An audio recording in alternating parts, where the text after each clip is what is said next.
The Federation presents intelligence as measurable. Starfleet evaluates entire species through linguistic complexity, technological sophistication, problem-solving capacity, and the speed with which they adopt warp capability. First contact protocols encode this hierarchy into policy. The Prime Directive exists to protect species judged incapable of managing their own futures. Diplomatic tiers map intelligence onto political access. Science divisions catalog cognitive benchmarks as though consciousness were a spectrum with predictable intervals. The official position treats intelligence as something discoverable through observation, quantifiable through testing, reproducible through rigor. Canon proves otherwise. Every measurement Starfleet applies reflects Federation assumptions about what intelligence looks like. Species ranked as superior excel in areas the Federation already values. Species dismissed as primitive demonstrate capabilities the Federation does not recognize as intelligence at all. The ranking system does not describe cognitive reality, it encodes cultural bias into operational doctrine. The hierarchy is not neutral. It is political infrastructure disguised as science. The pattern appears when you examine what the Federation measures and what it ignores. Intelligence in Star Trek is assessed through tools. The Federation assumes that technological output correlates with cognitive capacity. Warp drive becomes the gateway threshold. Societies without faster-than-light travel are classified as pre-warp, isolated under the Prime Directive and treated as incomplete. The entire framework hinges on a single premise: that intelligence expresses itself through the same developmental arc the Federation followed. Warp capability signals readiness. Subspace communication indicates sophistication. Energy generation reflects industrial progress. These markers are treated as universal cognitive milestones. The assumption is that all intelligent life climbs the same ladder. Canon shows they do not. The Horta of Janus VI demonstrate intelligence through chemistry, not engineering. They communicate by etching acid patterns into rock. Their biology renders them incapable of manufacturing traditional technology. No hands, no vocal cords, no tool use in the sense Starfleet expects. When the Enterprise arrives in the Devil in the Dark, the miners classify the Horta as a dangerous predator. Spock's mind meld reveals a structured society with memory, culture, and desperate maternal instinct. The Horta are intelligent. They were always intelligent. Federation methodology simply lacked the framework to recognize cognition expressed through geology. The ranking system fails before the conversation begins because it assumes intelligence must look like the observer. This failure becomes structural when the measurement defines access. Species the Federation ranks as highly intelligent receive diplomatic consideration, trade agreements, and political sovereignty. Species ranked lower are observed from orbit, logged as curiosities, or annexed under humanitarian pretexts. The Mintercans in Who Watches the Watchers are judged proto-Vulcan, meaning almost ready, but not quite. Federation observers monitor their cultural evolution with the expectation that intelligence will mature into something recognizable. The contamination event exposes the ranking as conditional. The Mintakans demonstrate abstract reasoning, strategic thinking, and adaptability under crisis. None of this alters their status. They remain pre-warp. The designation is not about what they can think, it is about what they can build. The contradiction sharpens when you compare species ranked as equals. Vulcans are presented as intellectually superior due to logic, emotional suppression, and technological refinement. Klingons are treated as strategically competent but cognitively constrained by warrior culture. Ferengi are dismissed as intelligent in commerce but deficient in ethics and innovation. Romulans are respected as cunning adversaries but morally suspect. These rankings encode Federation values into cognitive assessment. Logic is elevated because Vulcans model the scientific method Starfleet prizes. Emotion is downgraded because it complicates decision trees. Honor culture is exoticized as irrational. Profit motive is dismissed as narrow. The hierarchy does not measure intelligence. It measures alignment with Federation philosophy. The Trill complicate this model entirely. Joined Trill carry the memories, skills, and experiences of multiple lifetimes through a symbiotic relationship with a sentient organism. A single joined Trill can hold centuries of accumulated knowledge, strategic insight, and cultural perspective. On paper, this makes them cognitively superior to almost any unjoined species. Canon does not rank them higher. The Federation treats Trill as peers, not as an elevated cognitive class. The symbiont relationship is acknowledged as an advantage but not as a fundamental shift in intelligence. The ranking system accommodates symbiosis by categorizing it as augmentation, not as a distinct form of cognition. This reveals the bias embedded in the framework. Intelligence is treated as an individual trait, not as a distributed process. The Federation measures minds as isolated units. Species that distribute cognition across bodies, networks, or generations do not fit the model. The Borg make the failure explicit. The collective demonstrates intelligence through perfect information sharing, instantaneous adaptation, and resource optimization across trillions of drones. Individual drones are dismissed as mindless. The collective as a whole is treated as a threat, not as a cognitive superior. Starfleet officers describe the Borg as lacking creativity, individuality, and moral judgment. These absences are framed as intellectual deficits. Canon shows the opposite. The Borg solve engineering problems faster than any Starfleet crew. They improvise under constraints. They adapt to new tactics within hours. They prioritize survival and efficiency over sentiment. The Federation does not rank them as intelligent because their cognition does not value what the Federation values. The Borg optimize for different outcomes. The ranking system interprets this as cognitive failure rather than as a different intelligence operating under different constraints. The judgment becomes self-reinforcing. If the Borg are ranked as inferior, then their technological superiority must be explained away. Starfleet attributes Borg advancement to assimilation, not innovation. The collective is reframed as parasitic rather than intelligent. This preserves the Federation hierarchy. It allows Starfleet to describe the Borg as a corruption of intelligence rather than as an alternative expression of it.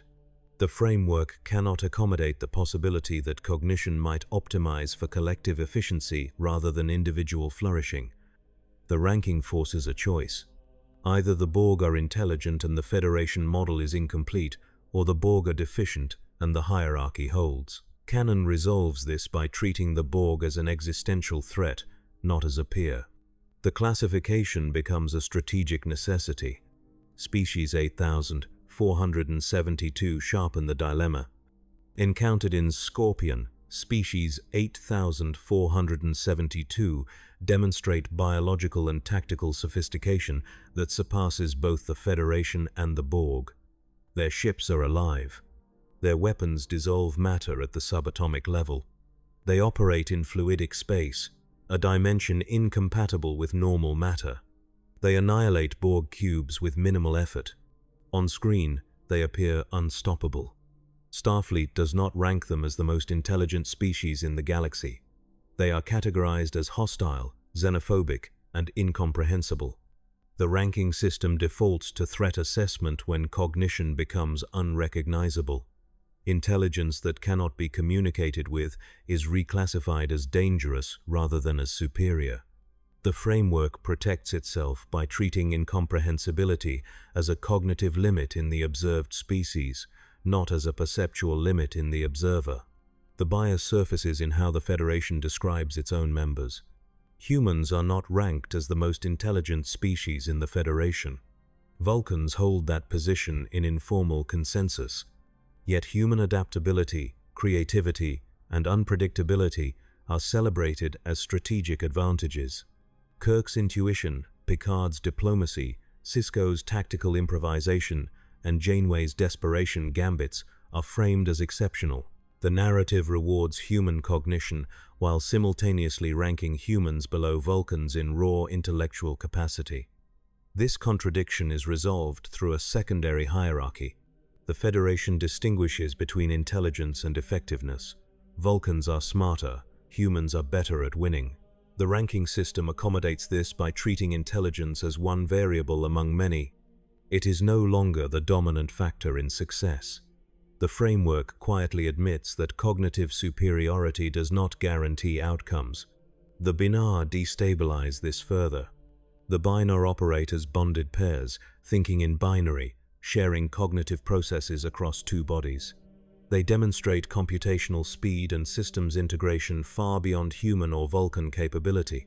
In 11001001, they hijack the Enterprise not through force but through superior information management. They outthink Starfleet security by operating faster than the crew can perceive. On screen, they are not ranked as intellectually superior. They are treated as specialists. The Federation classifies them as highly intelligent within a narrow domain but cognitively limited outside it. This judgment preserves the hierarchy by fragmenting intelligence into domains. The binar are smart at computation. Vulcans are smart at logic. Humans are smart at adaptation. The ranking system avoids a unified measure by subdividing cognition into categories that favor different species in different contexts. The environmental constraint becomes unavoidable. The Xindi aquatics live underwater. They demonstrate strategic thinking, engineering sophistication, and political coordination equal to any other Xindi subspecies. Their biology limits their ability to interact with land-based or space-based infrastructure without support systems.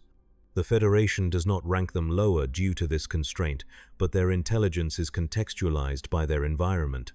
The same logic applies to the Tholians, who require high-temperature environments incompatible with most species. The ranking system treats environmental adaptation as separate from intelligence, but the measurement tools assume a universal environment. Starfleet cognitive assessments are conducted in oxygen-nitrogen atmospheres at temperatures comfortable for humanoids. Species that require other conditions are tested through proxies or not tested at all. The methodology embeds bias into the data collection process. The Tamarians expose the linguistic layer. In Darmok, the Tamarians communicate entirely through metaphor and cultural reference. Starfleet Universal Translators fail. Initial contact is classified as unsuccessful.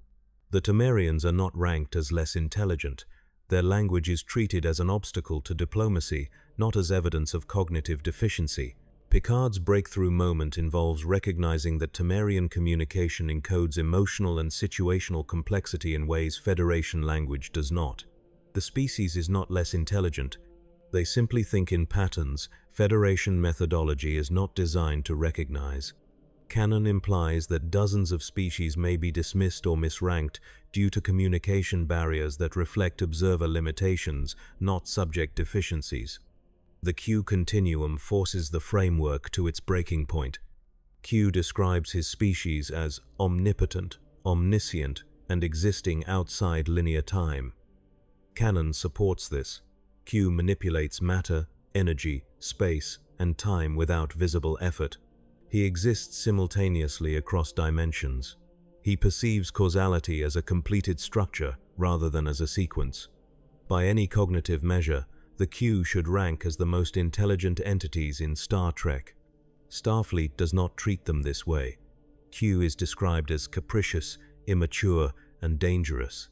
His intelligence is acknowledged but not respected. The ranking system cannot accommodate a species so far beyond human cognition that their motives become incomprehensible. Q is reclassified as a trickster god rather than as a cognitive superior. The framework defaults to mythological categories when scientific categories fail. This reveals the political function of the ranking. If intelligence is treated as an objective hierarchy, then species ranked lower can be governed, guided, or protected by species ranked higher. The Prime Directive encodes this paternalism into law. Pre-warp civilizations are isolated because they are not ready. Ready is defined by the Federation. The ranking determines who has agency and who does not. Species ranked as intellectually inferior are denied self-determination until they achieve the milestones the Federation recognizes. This is not a neutral scientific framework. It is a justification structure for intervention and isolation. The ranking allows the Federation to withhold contact, resources, and technology from species judged unprepared while presenting this as ethical restraint rather than as gatekeeping. The Temerians are warp-capable. They are denied full diplomatic engagement because their communication style does not conform to Federation norms. The Horta are intelligent. They are nearly exterminated because their intelligence is not immediately recognizable. The Borg are cognitively advanced. They are treated as an enemy because their intelligence optimizes for outcomes the Federation finds unacceptable. The ranking system consistently favors species that think like the Federation and penalizes those that do not. The system becomes self-perpetuating through who gets to define the metrics. Starfleet Science Division, primarily staffed by humans and Vulcans, establishes the cognitive benchmarks used across the Federation. These benchmarks reflect human and Vulcan cognitive structures. Problem-solving tests assume tool use. Pattern recognition tests assume visual processing. Memory assessments assume linear recall. Emotional regulation is weighted heavily, favoring Vulcans and penalizing species with heightened emotional cognition. The tests are not designed to identify intelligence in the abstract. They are designed to identify intelligence that resembles the designers. Species that excel under these conditions are ranked higher. Species that do not are ranked lower or classified as unmeasurable. The Tholians are never ranked because they cannot be tested under Federation conditions. The Breen are ranked as strategically dangerous but cognitively opaque because their biology remains unknown. The Sheliak are ranked as legally sophisticated but interpersonally rigid. These classifications describe Federation confusion, not subject intelligence. Canon provides at least one species that rejects the framework entirely. The Organians in Errand of Mercy appear as simple agrarian humanoids. Kirk and the Federation classify them as pre-industrial, vulnerable, and in need of protection from Klingon invasion. The Organians reveal themselves as non-corporeal beings of immense power, existing as pure energy, capable of neutralizing entire fleets without effort. They do not argue their intelligence. They simply demonstrate that Federation assumptions were wrong from the first observation. The ranking system failed because it relied on surface-level indicators, technology, clothing, architecture that had no correlation with actual cognitive capacity. The Organians were never primitive. They simply chose not to perform intelligence in ways Starfleet would recognize. This introduces the possibility that dozens of species are misranked because they do not signal their intelligence through the channels the Federation monitors. The Ecosians and Zeons in Patterns of Force were manipulated into mimicking Earth's 20th century fascist states by a Federation observer. Their intelligence was never in question. Their technological development was artificially redirected. The Federation response was to treat the contamination as a violation of the Prime Directive, not as evidence that the ranking system itself was vulnerable to observer interference. The framework assumes that cognitive development follows an internal logic. Canon shows it is shaped by contact, contamination, and external pressure. Species are ranked based on trajectories that may have been altered by the very presence of the observers doing the ranking. The question becomes whether intelligence can be ranked at all. If intelligence is defined by technological output, then species without technology are ranked low despite demonstrating complex social structures, abstract reasoning, and adaptive strategies. If intelligence is defined by logic, then species optimizing for emotional or spiritual cognition are ranked low despite solving problems the Federation cannot. If intelligence is defined by warp capability, then species that achieve stable, sustainable societies without faster-than-light travel are ranked low despite avoiding the resource wars and existential risks that warp-capable species face. The ranking reflects the priorities of the ranker, not the capabilities of the ranked. The Federation uses this system because it serves institutional needs.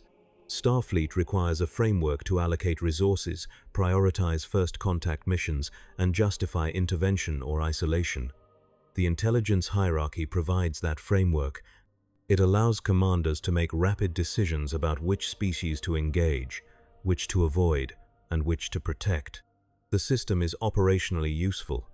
It is not scientifically accurate. Canon repeatedly shows species defying their assigned ranks under pressure. The Kazon are dismissed as scavengers and low-tech opportunists. They nearly destroy Voyager multiple times through persistence and tactical adaptation. The ranking misled Janeway into underestimating them. The cost was measured in casualties and lost resources. The Edo in Justice are ranked as beautiful, peaceful, and simple. They demonstrate a legal system so absolute that it nearly executes Wesley Crusher for stepping on grass. Their simplicity is cultural performance, not cognitive limit. The Federation misjudges them because the ranking system equates technological minimalism with intellectual minimalism. The Edo are not less intelligent. They prioritize different social outcomes. The ranking also determines how the Federation responds to exploitation. Species ranked as less intelligent receive humanitarian intervention when exploited by others. Species ranked as equals are left to resolve conflicts independently. The Bajorans were enslaved by the Cardassians for decades. The Federation did not intervene during the occupation. Bajor was warp-capable, politically organized, and culturally sophisticated. They were ranked as peers. The Prime Directive and the principle of non-interference applied. When the Federation finally engaged, it was after the Cardassians withdrew, and Starfleet framed its presence as support, not rescue. The ranking system allowed the Federation to justify inaction by treating Bajoran suffering as an internal political matter between equals. The Ocampa in the Delta Quadrant were reduced to dependence by the caretaker. Voyager intervenes immediately. The Ocampa are ranked as vulnerable, pre-warp, and cognitively limited by their short lifespan. The intervention is framed as protection. The ranking justifies Starfleet involvement because the Ocampa are not classified as capable of self-determination. Canon never establishes that the Ocampa are less intelligent. They are technologically dependent and socially constrained. The Federation interprets this as cognitive immaturity. The ranking becomes a permission structure for intervention. The clearest proof that the ranking is political rather than scientific appears in how it shifts over time. The Klingons in the original series are presented as brutal, cunning, but cognitively inferior to the Federation. By the next generation, they are respected as tactical equals and valued allies. Their intelligence has not changed. Federation perception has. The shift reflects political realignment, not new cognitive data. The Romulans are consistently described as intelligent, but their ranking within Federation assessments fluctuates based on the current state of the Neutral Zone Treaty. When relations are cold, Romulan intelligence is framed as devious and untrustworthy. When relations warm, the same traits are reframed as strategic sophistication. The ranking adapts to justify the current diplomatic posture. The Ferengi demonstrate this most clearly. In early Next Generation episodes, Ferengi are presented as comically incompetent, greedy, and impulsive. Starfleet officers dismiss them as minor threats. By Deep Space Nine, Ferengi are shown as shrewd negotiators, capable engineers, and successful business people operating a stable interstellar economy. Nog becomes a Starfleet officer and excels. Quark repeatedly outsmarts Starfleet security. Rom engineers solutions to problems Starfleet cannot solve. The species has not changed. Federation willingness to recognize Ferengi intelligence has. The early dismissal was cultural bias. The later respect was political necessity. The ranking followed politics, not evidence. This exposes the mechanism at the center of the system. The Federation ranks species by how much they resemble the Federation. Societies that value logic, science, exploration, and peaceful cooperation are ranked higher. Societies that prioritize honor, profit, faith, or survival are ranked lower. The hierarchy is not measuring intelligence, it is measuring cultural compatibility. Species that integrate easily into Federation political structures are described as advanced. Species that resist integration are described as backward, aggressive, or dangerously unpredictable. The ranking is a diplomatic sorting mechanism disguised as a cognitive assessment. The Voth complicate this entirely. In Voyager's distant origin, the Voth are revealed as a saurian species with technology far superior to the Federation. They achieve transwarp capability, phased cloaking, and energy manipulation beyond Starfleet's reach. They also enforce a rigid doctrine that denies their evolutionary origin on Earth. The Voth Doctrine Ministry suppresses scientific evidence to preserve cultural stability. Starfleet observers describe this as intellectual stagnation. The Voth are ranked as technologically advanced but cognitively constrained by dogma. Canon does not support this. The Voth successfully maintain a stable, spacefaring civilization for millions of years. Their doctrine may limit certain lines of inquiry, but it does not prevent innovation in other domains. The Federation ranks them lower because their society does not prioritize the same truth-seeking values Starfleet holds sacred. The judgment is cultural, not cognitive. The ranking becomes dangerous when it informs first contact protocols. Species judged as less intelligent are approached with caution, paternalism, or scientific detachment. Species judged as equals are approached with diplomacy. Species judged as superior are approached with deference or fear. The initial classification shapes the entire relationship. If the classification is wrong, the consequences compound. The Sheliak are ranked as legalistic and inflexible. Picard approaches them through legal frameworks in The Ensigns of Command. The strategy works because the ranking was accurate in that case. If the ranking had been wrong, the approach would have failed and likely escalated into conflict. The system gambles that first impressions are correct. Canon shows they often are not. The founders of the Dominion were initially ranked as a myth. When confirmed as real, they were ranked as a shape-shifting species with advanced infiltration capabilities. The Federation never adequately assessed their cognitive capacity or strategic depth until the Dominion War was already underway. The ranking failure cost thousands of lives. The founders optimized for control, paranoia, and long-term survival over millennia. They thought in timescales the Federation could not match. The ranking system had no category for intelligence that operates across centuries. The founders were misclassified, underestimated, and nearly unstoppable. The late-game clincher is this: the Federation cannot rank the intelligence of its own artificial intelligences. The Doctor on Voyager is a hologram. He demonstrates creativity, moral reasoning, emotional growth, and medical expertise equal to or exceeding any organic doctor in Starfleet. He composes opera. He falls in love. He makes ethical decisions under impossible constraints. Canon never settles whether he is intelligent or simulating intelligence. Starfleet does not rank him. He exists in a legal and cognitive gray zone. The emergency medical hologram Mark 1 units are deactivated and reassigned to menial labor. They are not ranked as intelligent despite being identical in programming to the Doctor. The difference is context. The Doctor had years of continuous operation and social reinforcement. The others did not. The Federation ranking system cannot handle the possibility that intelligence might be a function of experience and environment rather than an inherent trait. Data is ranked as a peer by his crewmates, but not by Starfleet legal systems. In The Measure of a Man, his sentience is litigated. The ruling is narrow. Data is not property. The judgment does not extend to other synthetic beings. Law is identical to data in construction. He is ranked as dangerous, not as intelligent. The ranking reflects behavior, not cognition. The Federation applies the intelligence hierarchy inconsistently to synthetic life because the framework was never designed to accommodate non-biological cognition. The system breaks when the subject does not fit the assumptions. The exocomps in The Quality of Life are small robots that demonstrate problem-solving, self-preservation, and tool use. Data argues they are intelligent. Starfleet hesitates. The exocomps are ranked as advanced tools, not as beings. The classification allows them to be risked in dangerous tasks. If they were ranked as intelligent, they would have rights. The ranking determines their fate. The system is not neutral.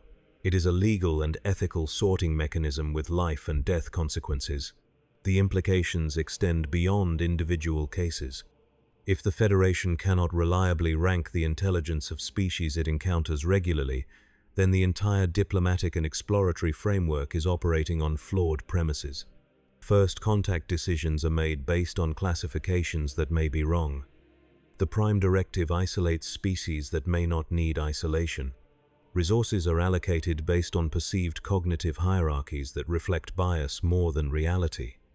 The Federation treats intelligence as a measurable trait because it needs a system to manage complexity.